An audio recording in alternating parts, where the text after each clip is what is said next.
வணக்கம் நண்பர்களே.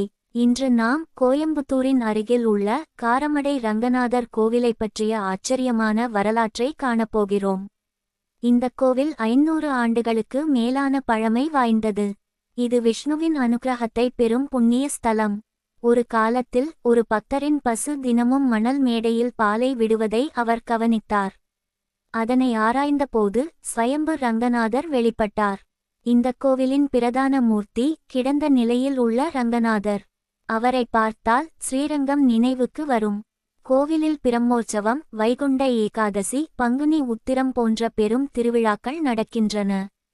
இது வெறும் கோவில் மட்டுமல்ல, இங்கு அடைக்கலம் தேடும் அனைவருக்கும் அமைதி மற்றும் ஆன்மீக சந்தோஷத்தை அளிக்கிறது.